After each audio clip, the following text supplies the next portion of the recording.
There have been a number of unexpected twists and turns this week as No Regrets grows nearer, just a little more than 2 weeks away now. We have much to discuss today on the ReLoaded podcast. Dave Bradshaw here with you alongside James R. Kennedy. James, some of these twists and turns have been quite unsettling, haven't they?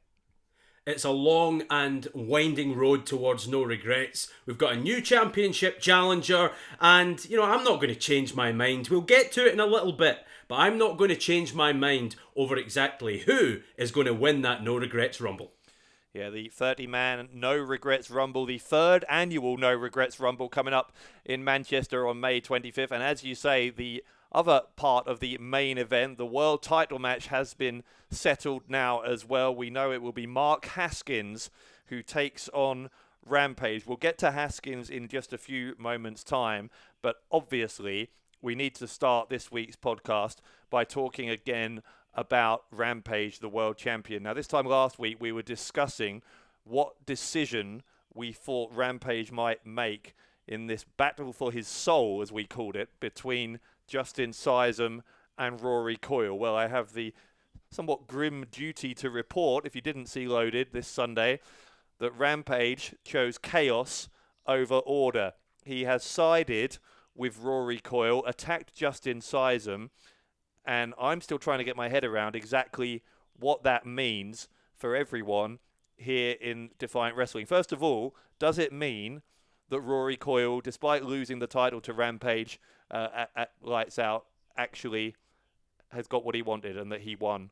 He may have lost that battle, but he won the war.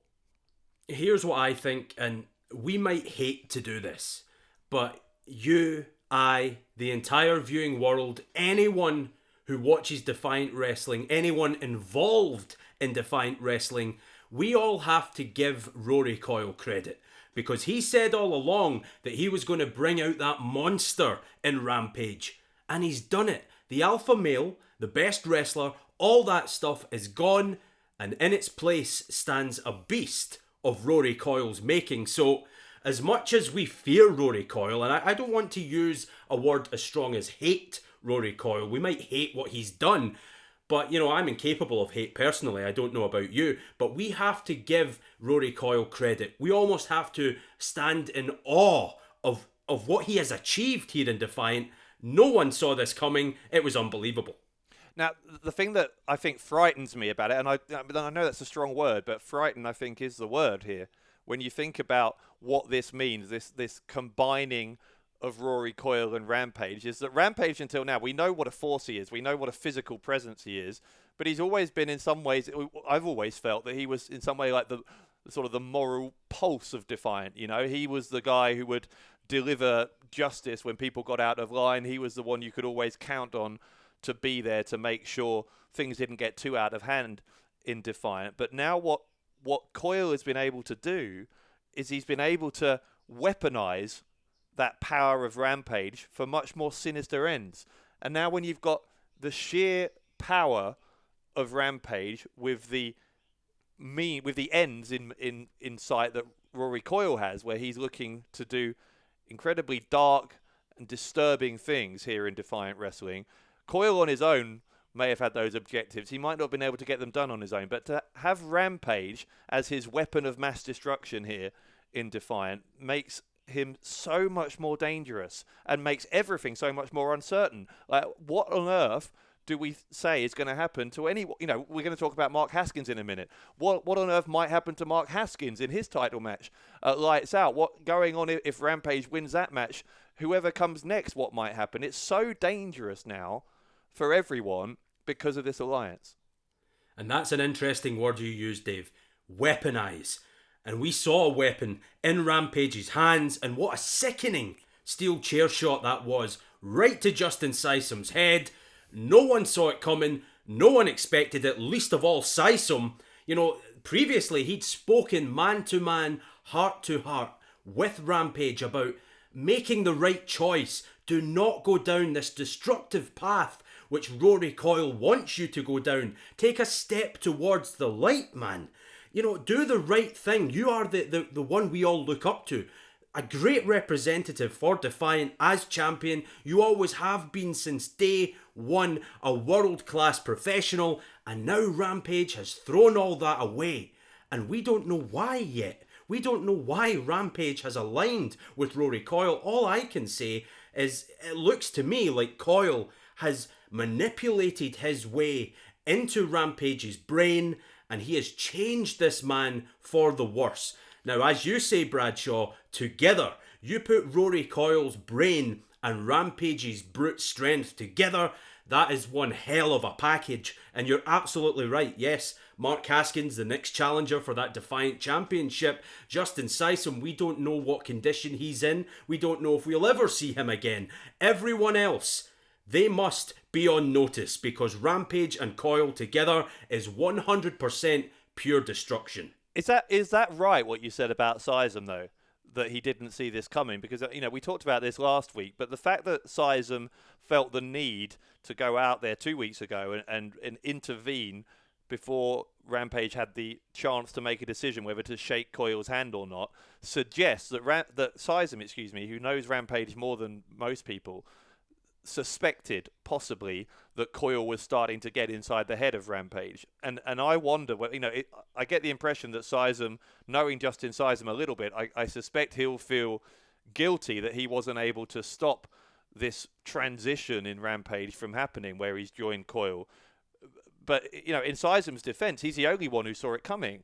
Sysum's the only one who realized the threat and tried to stop it. So from Sysum's perspective, I don't think he has anything to be sorry for, but he's going to be one of those people now, assuming he's able, assuming he's in good enough condition to get back and try and mount some kind of resistance against this Coyle Rampage alliance.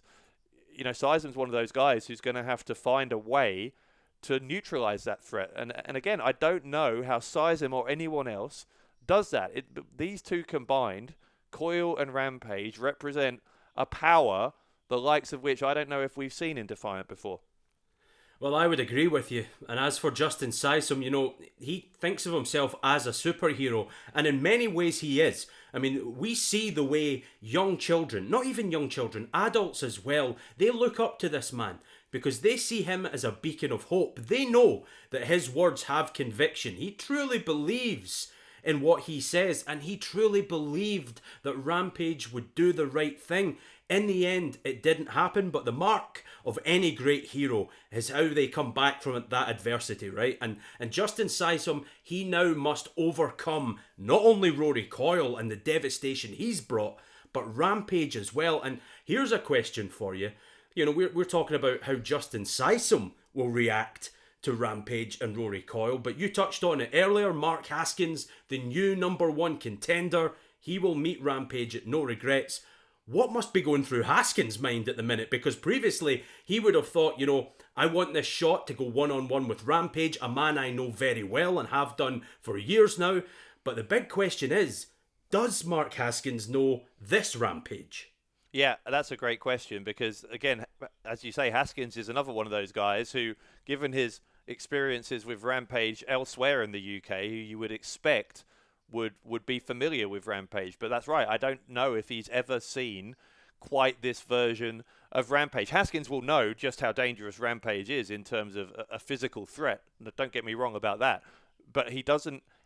Rampage has never had... This is why we're in uncharted territory. Rampage has never had someone as sick and twisted and demented as Rory Coyle, whispering in his ear the whole time and guiding that energy, that aggressive energy, in a way that Coyle is now. And so it gives Rampage, in a strange way, it gives him a focus that he's maybe never had before, and that's what makes him more dangerous, because Coyle is that focus. And with that, I don't know if Haskins or anyone, it's not just about Haskins, I don't know if Haskins or anyone else, for that matter, can make a dent in this new pact between these two. It kind of boggles the mind, actually. Well, and also, if we think back to Mark Haskins' recent past here in Defiant, just a few weeks ago, or around a month ago now, he approached Robbie X and Man Like Darius, and he told them, You know, it's all about seizing the day rather than sitting around moping and bemoaning any lack of success. You have to make your own success. Mark Haskins has done that. And Mark Haskins can now, irrespective of what's going on with Rampage, Mark Haskins can now look forward to a one-on-one shot at that Defiant World Heavyweight Championship on pay-per-view, and that must be something that Mark Haskins has yearned for since the day he first stepped foot inside a Defiant wrestling ring. This is a huge opportunity, and what a title match it's going to be. We just don't know, Dave, if it's going to be the match we expected. I think that's, everyone can tell that you and I are a little rattled by what happened on Loaded, because, you know, if we were previewing a match like Mark Haskins against Rampage, which I'm sure we'll do in the coming weeks before No Regrets, if we were previewing that match, I think we would be saying the same old stuff. Oh, this is one of the best in the UK against one of the best in the UK. Oh, both of them are world travelled, all that sort of stuff. But now the dynamic has changed, and it's because of one man, Rory Coyle, and that's terrifying. Well, look, if you were Haskins' manager, and you've been a manager at another part in your career, only a moderately successful one, but still a manager nonetheless. What would you be advising Haskins? How would you advise Haskins to prepare for this match? We're now just, as I say, just over 2 weeks away from that match, the biggest opportunity of Mark Haskins' Defiant career, certainly. How would you prepare him? What would you say to him if he was one of your proteges at this point? Well, I remember a few years ago in Defiant Wrestling when I was representing Primate, and Primate had this lust for violence. It was insatiable, and there was only one man who looked like stopping Primate, and that was Rampage. And they had this series of brutal matches that, quite frankly, horrified me, because I felt I was complicit in it. I felt like I started all of this. I egged Primate on. I fed those primeval desires that he had, and it horrified me. It made me feel sick, quite frankly. And that's only the tip of the iceberg. That was Rampage when he was Rampage, when he was the alpha male, the best wrestler in this company, arguably the best wrestler across the globe.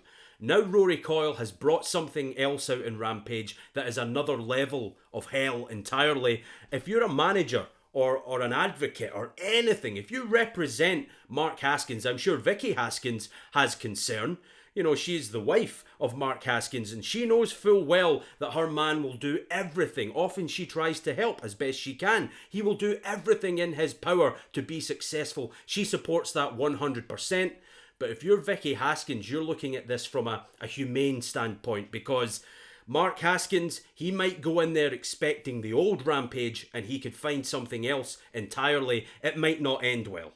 You know, I get it. I get that Vicky Haskins will be concerned for her husband. I wonder if Mark Haskins is listening to this. I wonder whether he thinks we're selling him a little bit short, because Haskins he's had a hell of a year so far. He'll tell you himself. He's on an incredible roll, arguably the best year of his career so far. He's won matches in Wembley Arena in the past year. He's won in Madison Square Garden. He's a big star in Ring of Honor now, getting a lot of the accolades that those of us who've known him for 10, 12 years have been long saying that Mark Haskins deserves. And so he's not lacking in confidence. And in his mind, it's an opponent he knows. It's someone he's wrestled many, many times. So for us to be talking about, can Haskins survive Rampage, he's going to find that disrespectful, isn't he? Possibly, yes. And beforehand, as I say, and before this past Sunday's episode of Loaded, I would have agreed that Haskins had every chance. And I'm not for 1 second saying that an athlete the caliber of Mark Haskins, with all the accomplishments that he has under his belt, cannot go in there and become the new Defiant champion. All I'm saying is Mark Haskins might turn up expecting one thing and find that Rory Coyle has twisted reality into this nightmarish alternate that he wasn't expecting. All right, well, thank you for all of your thoughts. We've had lots of thoughts and questions on both this whole Rampage situation and also on the No Regrets Rumble. We'll read a couple of these. So Frank Smith, hello Frank, he's tweeted in saying, I guess Rampage got bored of being popular and successful.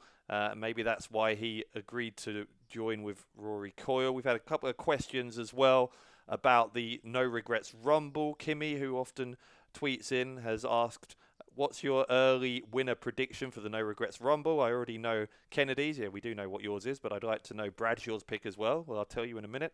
And then KC, the random guy, thank you for your tweet, says, what surprise entrance in the No Regrets Rumble would you like to see? Well, we'll address all of those in a second, but if you'd like to join the conversation for next week or a future episode, don't forget you can always tweet us at Defiant Rest using the hashtag #WeAreDefiant if you want to join the conversation.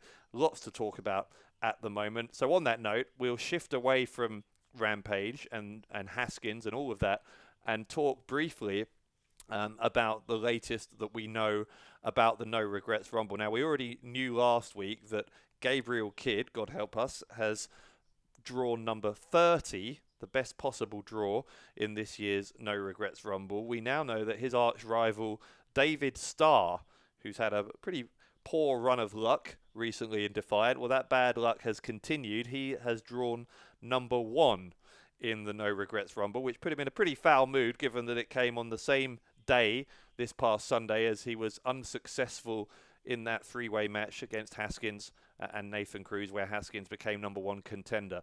So, with all of that as context, who's your pick? I'm assuming it's still Gabriel Kidd.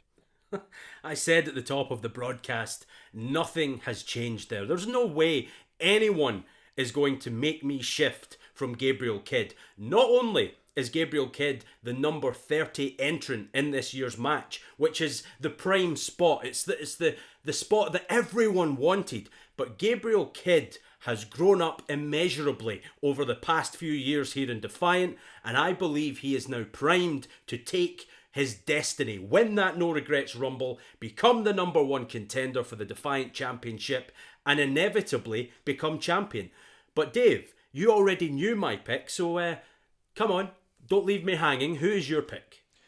Well, I mean, it's hard because it's still early days, right? We still don't know everyone who's going to be in it. We've seen poor old Chelsea, by the way, who's had to go around with that magic lamp with the numbers for people to draw. She's had some interesting experiences back in the locker room area these past couple of weeks, hasn't she? But most of the people who are in the match have kept their draw to themselves so far, so we don't really know who's in it. We saw, for example, Sean Custom drawing his number this past Sunday as well. He's going to be an interesting wild card in there, I think, because Bradshaw, are you avoiding the issue? Now, usually you would harp on at me for avoiding a question, but I'm going to ask you once again. Who is your pick for the No Regrets Rumble? Okay, we don't know all the entrants, but there's only one that matters. Yeah. You cannot deny that Gabriel Kidd is the absolute favourite. Well, pardon me for trying to give a nuanced answer to a difficult question, but since you're someone who only deals in absolutes, I will say that obviously Gabriel Kidd had an immense advantage this time last week, right, when he drew number 30. If anything, that advantage has increased in the past 7 days, because it's all very well being number 30, but what if David Starr, who obviously will have his sights set on Gabriel Kidd, if Starr had been number 28 or number 29 or something, and had been relatively fresh when Kidd got in there, then being number 30 might not have mattered, because Starr would still have every chance of eliminating Kidd. But the fact that Starr is going to be in there at number 1 means that he may well have been eliminated well before Kidd even gets in there. So Gabriel Kidd could go through that whole match without having to face David Starr. You know, he could avoid him entirely. And so, unfortunately, you're right. I mean, that does increase his advantage. And given that we still don't know everyone who's in it, but from what we know so far, yes, you would have to say Gabriel Kidd is the smart bet at the moment. I feel a bit sick saying that. You won't trust me. You have now seen the light. When Gabriel Kidd wins that No Regrets Rumble, you'll feel every bit as good as I will. Now, for David Starr, now I've called him the nearly man before, and that's something that really chips away at the product. He hates that, and I'm not doing it to get any kind of pleasure from it. No. I'm doing it because it's the truth. But David Starr is talented.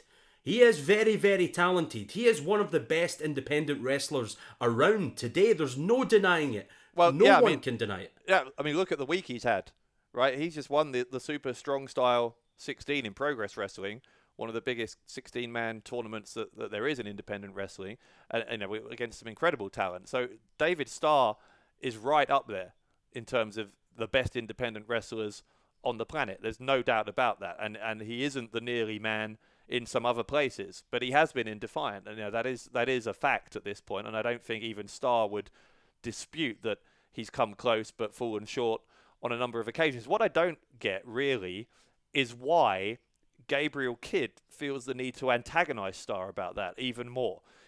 Kidd made his point against Starr in that match they had at No Regrets. Hell of a match, by the way. For those who haven't seen it yet, I recommend it if you get it on Access Defiant. But Kidd's made his point. So why, in another weak moment for David Starr, did he need to, appear in the production booth up high in the arena there? We saw that on Sunday, and start goading Starr again. I didn't understand. I mean, I get that he's just an unpleasant human being, but from a strategic perspective, what's the benefit to Gabriel Kidd of trying to poke the bear like that? Well, Gabriel Kidd, this is me speaking for Kidd. Now, you would have to interview Gabriel Kidd to get his views, and I'm very sure he wouldn't give you the time of day. But the young bull... That's a hypothetical question, because I have absolutely no intention of trying to have any kind of time spent with Gabriel Kidd, but go on. The young bull, he wants to rub salt into the wounds of David Starr. Now, think about what happened.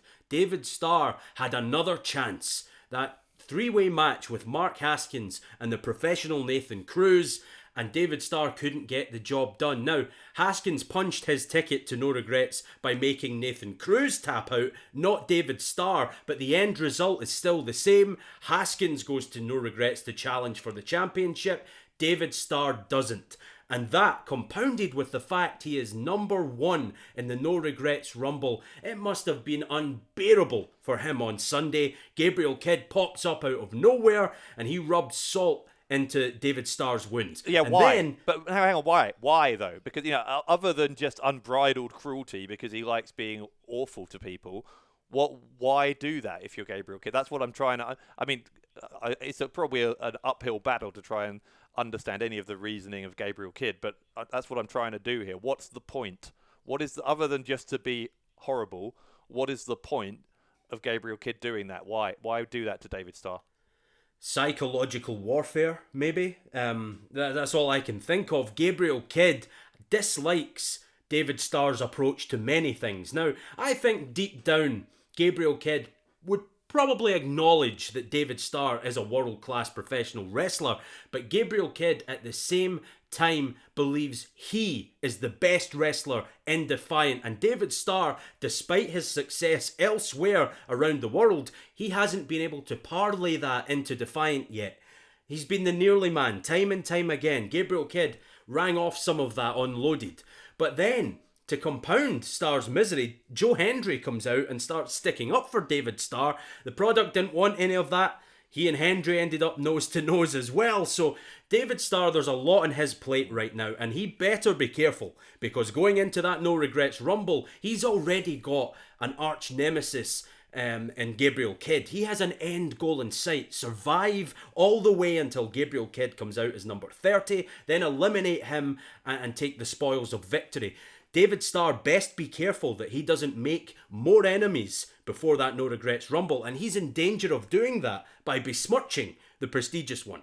Yeah, the Hendry thing was pretty interesting. Now, you're someone who knows Joe Hendry very well, right? And I just wonder, I don't think for a moment that Hendry intended any offence to David Starr when he came out there. I think he was genuinely appalled at what Gabriel Kidd was saying. He obviously wants to face Kidd, which we'll talk about in a second, but he partly came out there to defend David Starr, but from Starr's perspective, it came across a little patronizing. It came across a little bit like, like Starr needed someone to come out and speak for him and stick up for him against Gabriel Kidd, which obviously Starr wasn't going to respond positively to. So is that just part of Joe Hendry's character, that it wouldn't occur to him how that might be perceived by David Starr? Well, I think since day one, Joe Hendry has always been a leader, and he loves, the thought of taking people under his wing, and I don't think he's trying to do that with David Starr, but I believe that Joe Hendry cannot sit idly back and watch a man that he also has beef with in Gabriel Kidd, for lack of a better phrase, take the piss out of someone else who he respects. So Joe Hendry obviously came out there to try and rally the troops and fight alongside David Starr. The Jewish canon wanted none of it. David Starr, if nothing else, is an individual. He likes to do things on his own. Right, but was he within his rights to be annoyed at Hendry, is my question. Was he just being oversensitive because it was a rough moment for him, another frustration, and he kind of lashed out unfairly at Hendry? Or did he have a point when he says, "Who are you to speak for me"? Is that a valid thing for him to say? Was Hendry out of line to come out and try and be some kind of de facto spokesman for David Starr? I don't think so. I think you have to look at the entire situation. It wasn't only about David Starr for Joe Hendry, it was more about Gabriel Kidd. Joe Hendry had that amazing match at the Magnificent Seven with Gabriel Kidd. It went to a time limit draw. As per the agreement with then Assistant General Manager Simon Miller, if Joe Hendry could defeat John Klinger at Lights Out, he would get Gabriel Kidd again. That's exactly what happened. So Joe Hendry is just letting Gabriel Kidd know, don't forget about me. When you're busy ripping the Michael out of David Starr, don't forget about the prestigious one because I'm coming for you. So, in terms of whether or not David Starr was right to be annoyed, I think it's contextual because of what had just happened. There's a lot of pressure on David Starr right now to be a success in Defiant. Maybe he was well within his rights to take a pop at Joe Hendry, but sitting back as we were at the commentary desk, things just got so heated so quickly. Yeah. Now this, lastly on this, that thing about Hendry and Kidd is the other big headline, I guess, coming out of this whole exchange between Hendry, Kidd and Starr. Hendry has essentially cashed in that rematch opportunity against Gabriel Kidd that he earned at Lights Out by beating Klinger. So we now know that it will be Hendry versus Kidd, that long-awaited rematch from their 20-minute time limit draw at Magnificent Seven will be this coming Sunday at Loaded. Now, last time that happened, it was a 20-minute draw, and I know you're going to disagree with me, but for everyone else who has eyes, we all saw that Gabriel Kidd was stuck in the Hendry lock when the time limit expired, and almost everyone will tell you that he was seconds away from tapping out. So, can Hendry go one better this time and defeat Gabriel Kidd within the time limit, or will the young bull come more prepared than he was last time? I think definitely the young bull will be more prepared. And Dave, on what you said about the Magnificent Seven, we don't know what could have happened if that bell hadn't started ringing. There could have been a reversal. Gabriel Kidd could have got Joe Hendry into his own submission, or there could have been some kind of act of God. We don't know, and we'll never know. The fact is, it was a time limit draw, and now we have this hot rematch on Loaded next week. I can't wait for it. I would say this though, if you're Gabriel Kidd, you already have one eye on that no regrets rumble. You don't want anything to jeopardise that. If you're Gabriel Kidd, you're politicking towards the general manager saying, does this match really need to happen? What am I getting out of this? For Joe Hendry, it's all about proving himself against Gabriel Kidd and defeating Kidd once and for all. But why should the young bull care? Because he has what he wants, that number 30 berth in the no regrets rumble. That's a good point, actually, because what if Kidd just decides, you know what, this match means, I have nothing to gain from this rematch against Hendry and everything to lose, whereas what I should be doing is preparing myself for, this rumble that at that point will be, 13 days away by Sunday. And so he needs to, from his perspective, he needs to think about preserving himself, making sure that Hendry, who undoubtedly is still enraged at Kidd and wants to do Kidd some serious damage, that he's not able to do that. So it wouldn't surprise me, with what we know about Gabriel Kidd and his lack of integrity, if he doesn't stick around for very long during this match unless Hendry makes him stick around. I don't know if Kidd wants to wrestle Joe Hendry this week. I don't think that Gabriel Kidd has an issue wrestling Joe Hendry or wrestling anyone else. But my point is, why does this match need to happen from his perspective? When that bell rings against Joe Hendry, I firmly expect that Gabriel Kidd will bring his A game because that's what he does. But before that, we've got around 4 or 5 days until, at time of recording anyway, until we see Loaded and we see that match. Gabriel Kidd should be chapping on the door of General Amin and saying, hey, listen to me. I'm an investment for your company. I'm the number 30 entrant in the No Regrets Rumble. Don't throw me to the wolves, because Joe Hendry wants to tear Gabriel Kidd apart. Well, I mean, from General Amin's perspective, he's giving the fans what they want. It was an incredible match at Magnificent 7. Obviously, the fans want a rematch, so you can't blame Amin for that. But what you can ask, I think, quite legitimately, is whether Gabriel Kidd is biting off more than he can chew. Because while he knows, in the back of his mind, that Hendry beat Klinger and had that rematch against Kidd that he could cash in really whenever he wanted. And so he knows that's coming up. And again, rather than focus on that and then keep his attention on Hendry and on the No Regrets Rumble, he once more tries to antagonize David Starr. So he's now got Hendry going in one corner, he's got David Starr going at him from another side, and he's got the Rumble to think about as well. It seems like overconfidence. And I say that with some hope, because obviously I don't want Gabriel Kidd to win the Rumble, and I think he's maybe putting more on his plate than he can swallow at this point. But what if Gabriel Kidd comes up trumps? What if Gabriel Kidd defeats Joe Hendry and then goes on to win the No Regrets Rumble, and then after that becomes the new Defiant World Heavyweight Champion? Maybe that's what's going through the young bull's mind. Yes, this is a lot to take on, but if I achieve it, it's immortality here in Defiant Wrestling. There are few people who could claim to have that quick 1, 2, 3 punch that Gabriel Kidd would if he is successful in every goal ahead of him over the next few months. So maybe, just maybe, that's what's going through Kidd's mind. All right, well, one question we haven't addressed that we talked about from one of the fans a little bit earlier was any surprise entrants? Anyone you're hoping to see, expecting to see? Well, I don't want to harp on a point, but I believe this is a No Regrets Rumble that is less about surprises and more about definites. It's not going to be a surprise when Gabriel Kidd wins. I know you're trying to goad me into some bold prediction. We could see this wrestler, we could see that wrestler. Oh, that was a surprise. Oh, this was a shock. There are going to be no shocks. Gabriel Kidd is going to win the No Regrets Rumble. All right, well, let's talk about something that is a bit of a shock in terms of a surprise entrant. We know that the Defiant Women's Champion, Lizzie Styles, has entered herself into the No Regrets Rumble. And speaking of people who may have bitten off more than they can chew, I was saying that about Gabriel Kidd. Styles may have done the same, because as well as entering herself in the Rumble, she's issued another one of her open challenges for No Regrets. That challenge has now been answered by Lana Austin. So we're going to see Lizzie Styles against Lana Austin, another rematch, this one at No Regrets.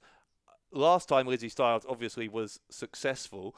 I think this is going to be a lot closer between Styles and Austin second time around. And it was a pretty close match last time, to be fair. But Austin will have had time to prepare. She's going to be in her hometown. Don't forget, there is a lot of hatred between Liverpool and Manchester, particularly at the moment, given what's going on in the football world as we reach the final stages of the Premier League. And so Lana Austin is going to have hometown advantage on May 25th against a very unpopular women's champion who will also have the Rumble to think about as well. It seems to me like all the pieces are in place for a women's title change on May 25th. The one thing that no one, absolutely no one, is talking about going into this match? Yes, Lana Austin will have more time to prepare for Lizzie Styles, but that works both ways, because previously, when Lizzie Styles became the Defiant Women's Champion, she went into that pay-per-view expecting to face Kanji. Not Lana Austin, Kanji. Kanji couldn't compete, so General Amin installed Lana Austin in her place, and Lizzie Styles won the match. So now, both these athletes, they can claim that they have ample preparation time for No Regrets. Now, don't get me wrong, it is an advantage that Lana Austin will compete in her hometown of Manchester. Yes, she's loved all over the place, but specifically in Manchester. Lizzie Styles is not going to have one solitary fan in that building, apart from yours truly, of course, but everyone else will be right on top of her with the hate. But, all it takes, as we've seen before, is one kick, and Lizzie Styles can change the entire flow of a match just like that. By the way, you know that running knee strike thing that she does, that she's used to put away a lot of her opponents so far? You know it's got a name now. Have you heard this? Are you going to enlighten me? It's get this, the Virgil van Strike. Oh, that's genius. For those who don't follow football, Virgil van Dijk is Liverpool's player of the season. In fact, Premier League's player of the season, right? I mean, what an awful pun. How is that awful? I just find everything about Lizzie Styles awful. But well, listen, Lizzie Styles, her favourite team, of course, Liverpool, and their famous anthem, You'll Never Walk Alone, a beautiful song it is. But the thing about Lizzie Styles, so far in Defiant Wrestling, she has actually gone against that song because she 100% does walk alone. Well, and she's the one-woman army. The one-woman army, right? So it's the antithesis of saying you'll never walk alone. But anyway, Lizzie Styles and Lana Austin, as I say, I think it's going to be a much closer run thing than it was last time. And again, that's nothing against Lana Austin's efforts last time, but in her hometown with longer to prepare, stunning Lana Austin, who, don't forget, has been in pursuit of that Defiant Women's Championship for a very, very long time. Way before Lizzie Styles showed up in Defiant, Lana Austin had her sights set on that title. She's yet to win it. If David Starr is the nearly man of Defiant Wrestling, then you'd have to say Lana Austin is the nearly woman, because she has come close time and time again to winning that women's title. How much would it mean to her if, in of all places, Manchester, she can get it done? Oh, there would definitely be tears. There'd be jumping up and down in the stands.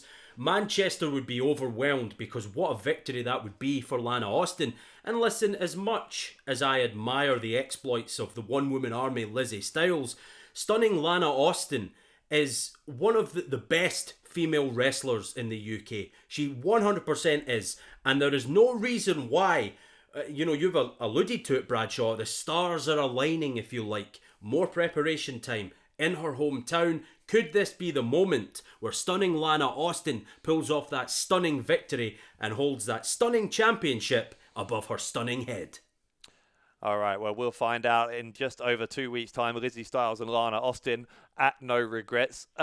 We've only got a few minutes left, but we'd be remiss if we didn't talk about this past Sunday's main event of Loaded, that big six-man tag team match. We're out of time. Sorry, no time. No, trust me, we're fine. We've got time. Simon Miller's returned to the ring after over 8 months on the shelf, and he picks up the win for his team against the Anti-Fun Police. Great result, obviously, for Miller. But the thing I want to talk about is there seems to be a little bit of trouble in paradise, doesn't there, with the Anti-Fun Police? I say paradise, I think it's more like hell. Imagine being part of the Anti-Fun Police. What a miserable existence that would be. But anyway, discord between the members of the Anti-Fun Police. In particular, Chief Deputy Dunn apparently has an issue with Deputy Drake for being responsible, as he sees it, for their annual leave being cancelled and the Anti-Fun Police being called back to participate in that six-man tag team match. And then also it looked like Dunn was blaming Drake for the defeat after the bell. Well, dare I say it, there were lots of ups and downs in this six-man tag team match. And as you said, Bradshaw, I can't deny it, it's a fact. There are sizable cracks, and I'm not just talking about when Santos doesn't pull his trousers up. There are sizable cracks in the Anti-Fun Police, but they are a group. They will work together. At some point, they will pull through. Yes, and No Fun Done is angry at Drake right now, but that will pass. I'm very, very confident that the Anti-Fun Police are going to pull this out. There's no way, you cannot destroy what they have built. They have changed Defiant Wrestling for the better. I just think it's kind of ominous for Drake that Dunn said to him before the match that, having been responsible, as Dunn sees it, for their annual leave being cancelled because Drake got involved with Simon Miller the previous week, which is what caused that six-man tag team match to be signed in the first place. He called that strike one, did Dunn, saying to Drake, you don't want to strike two. Now, I think, based on the reaction we saw from Dunn at the end of that six-man tag, it seems like Drake has his strike two because, as I say, Dunn seems to think Drake's responsible for the defeat. And so, once more, I don't know what that means for the harmony of the anti-fun police. I guess we'll find out Sunday. Well, it doesn't look good, but again, I firmly believe they're going to pull it out. They're going to pull through this. And speaking of pulling through, now, I've been very, very vocal about Simon Miller. I have. And I'm not going to, say I haven't. I have, of course. Well, except last week on the podcast, of course, when he was with us, and then you suddenly went oddly quiet when he was sat in front of you. But go on. Have you seen the size of that man's biceps? I have, yeah. He could crush me like a bug.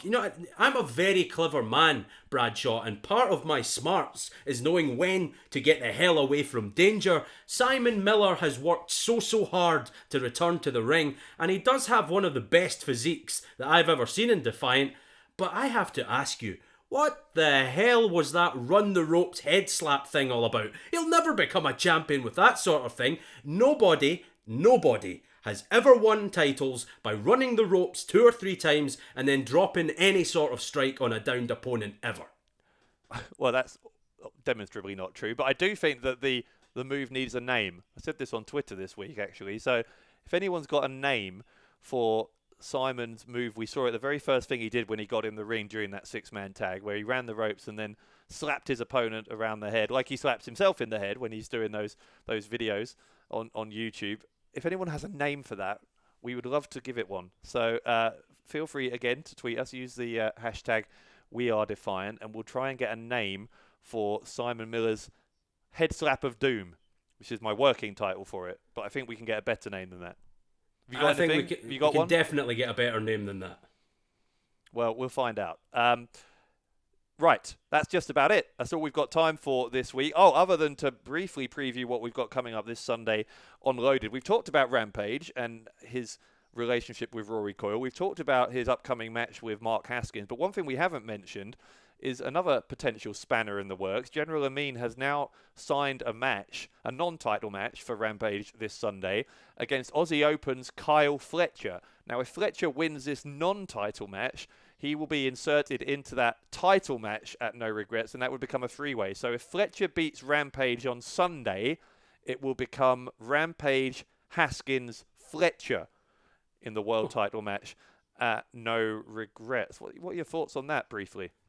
Well, it could be potentially huge, because Kyle Fletcher, we've mentioned it a few times over the piece here in Defiant, he has definitely bulked up over the past while, and going one-on-one with Rampage is one hell of a challenge, but Fletcher feels confident. If you're Mark Haskins, though, we didn't talk about this earlier, but if you're Mark Haskins, you've already achieved your goal. You're already, definitely in the title picture at No Regrets against Rampage. What must be running through Haskins' mind now that General Amin is handing out chances willy-nilly? No, I mean, it's an interesting question, what's running through the mind of Fletcher as well, and of Davis, of Aussie Open, because they went into General Amin's office apparently asking for some kind of justice to be done after they were robbed in their tag title rematch against SCC.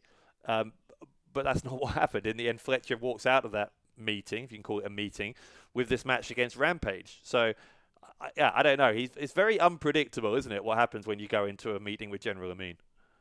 Well, it won't meet with me, so I wouldn't know. Well, he's met with you a couple of times. He's met with you when you thought you should be Commentator of the Year. But anyway, I had to break my way into the building and get by all these security to even... And there you were, Bradshaw. I didn't fail to notice this. Lying back on the couch, just enjoying yourself with your buddy. Yeah, I mean, I had a proper entry pass. I was just enjoying and relaxing before the show. Anyway, that's it. We're out of time.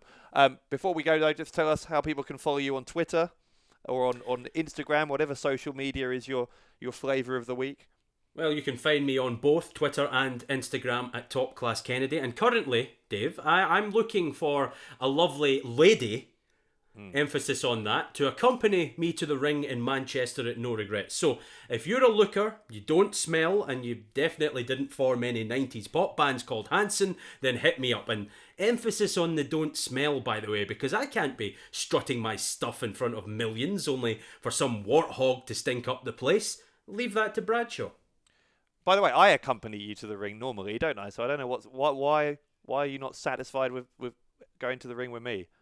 Because as much as you act like one at times, Dave, you're definitely not a lovely lady. Oh, all right. You're a lover, not a fighter, I guess. And that's probably why you were so scared of Simon Miller last week. Anyway, you can follow me on Twitter at Dave Bradshaw or on Instagram at Dave Bradshaw83.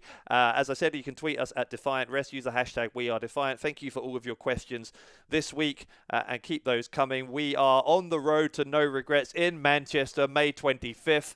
There are tickets, a few tickets still available at wearedefiant.com/tickets, or of course you can watch live on demand at Access Defiant. That's access.wearedefiant.com. And if you're a new customer, you get a 30-day free trial, so you can see No Regrets without paying a penny. All right, so it's going to be Fletcher and Rampage in a non-title match this Sunday. Also, that long-anticipated rematch between Gabriel Kidd and Joe Hendry. Plus, we've got tag team action as well as a dynamic duo go up against Renben. All of that and more coming up this Sunday on Loaded. So join us 8 p.m. UK time on the Defiant Wrestling YouTube channel. In the meantime, for James R. Kennedy, this is Dave Bradshaw saying thank you for tuning in, and we will see you again next week here on the ReLoaded podcast. Take it higher!